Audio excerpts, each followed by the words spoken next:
Karibu kwenye Pesa Vibe, mahali ambapo tunazungumza kuhusu fedha, mafanikio na maendeleo binafsi kwa lugha rahisi na ya maisha halisi.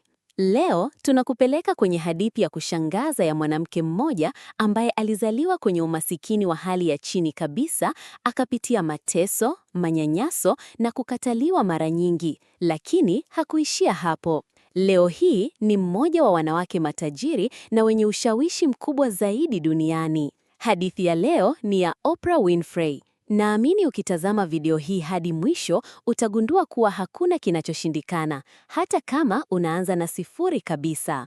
Oprah Winfrey alizaliwa tarehe 29 Januari mwaka 1954 katika mji mdogo wa Kosciuszko, Mississippi, Marekani. Mama yake, Venita Lee, alikuwa mfanyakazi wa ndani na hakuwa na uwezo wa kumlea vizuri. Baba yake, Vernon Winfrey, hakuwepo kwenye maisha yake ya utotoni. Alilelewa na bibi yake kwenye mazingira ya umasikini uliokithiri. Akiwa mtoto, Oprah alilazimika kuvaa nguo zilizotengenezwa kwa magunia ya viazi kwa sababu familia hakuwa na pesa ya kununua nguo. Lakini jambo la kuvutia ni kwamba akiwa na umri mdogo alianza kuonyesha dalili za kipaji. Alijifunza kusoma akiwa na miaka mitatu tu na alipenda sana kusoma Biblia. Lakini maisha hayakumhurumia. Baadaye alirudi kwa mama yake mjini Milwaukee ambako mambo yalizidi kuwa mabaya zaidi. Alianza kupitia manyanyaso ya kingono kutoka kwa watu wa karibu na familia, wakiwemo binamu yake, mjonga na marafiki wa familia. Hili lilimvunja sana moyo. Alipata mimba akiwa na miaka 14, lakini mtoto alifariki muda mfupi baada ya kuzaliwa. Changamoto hizi zilimpeleka kwenye njia ya kupotea kwa muda. Alitoroka nyumbani, akaanza tabia za utukutu. Lakini baadaye baba yake Vernon aliamua kumchukua na kumhamishia mjini Nashville. Huko ndipo mambo yalianza kubadilika. Baba yake alikuwa mkali lakini mwenye nidhamu. Alimtaka Oprah asome vitabu kila siku, aandike ripoti ya alichojifunza na awe na malengo. Ilikuwa kipindi kigumu kwa Oprah, lakini baada ya muda alianza kuona nguvu ya nidhamu. Akiwa shuleni, alianza kushiriki mashindano ya kusoma, kutoa hotuba na akawa mshindi mara kwa mara. Alishinda shindano la urembo na kupata nafasi ya kusomea mawasiliano kwenye chuo kikuu cha Tennessee.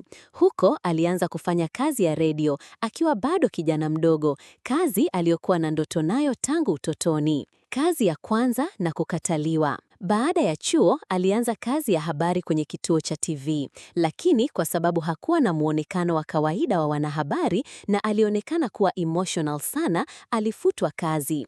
Aliambiwa kuwa haufai kwenye runinga. Hii ilikuwa pigo kubwa, lakini hakumvunja moyo.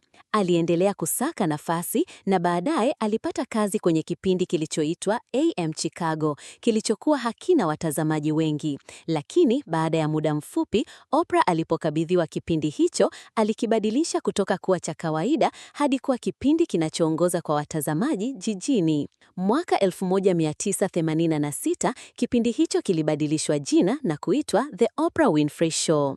Oprah hakuridhika tu kuwa mtangazaji. Aliamua kuanzisha kampuni yake mwenyewe iitwayo Harpo Productions. Harpo ni Oprah ikiwa imesomeka nyuma mbele. Kufanya hivyo, alianza kumiliki haki za kipindi chake, akawa na uwezo wa kufanya maamuzi na pia kupata mapato makubwa zaidi. Aliingia kwenye historia kama mwanamke wa kwanza mweusi kumiliki na kudhibiti kipindi chake cha television. Kipindi chake kilikuwa tofauti. Kilizungumzia maisha, mapambano ya watu, afya ya akili, changamoto za wanawake na maendeleo ya binafsi.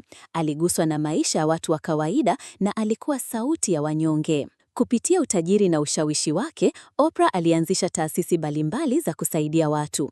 Alifungua shule ya wasichana nchini Afrika Kusini, Oprah Winfrey Leadership Academy for Girls, na kusaidia 100 ya wasichana kutoka familia maskini kupata elimu ya hali ya juu. Alianzisha pia jarida lake la O Magazine, alisaidia makumi ya mashirika ya misaada na alihamasisha watu kuishi kwa upendo, heshima na matumaini. Leo hii, Oprah Winfrey ni mmoja wa wanawake tajiri duniani, akiwa na utajiri unaokadiriwa kuwa zaidi ya dola bilioni 2. Lakini hata hivyo, hajawahi kusahau alikotoka. Anaendelea kutumia maisha yake kuhamasisha wengine kuwa bora zaidi, kuponya majeraha yao ya ndani na kuamini tena kwenye ndoto zao. Oprah Winfrey anatufundisha kuwa umasikini hauwezi kukufunga ikiwa akili yako ni tajiri.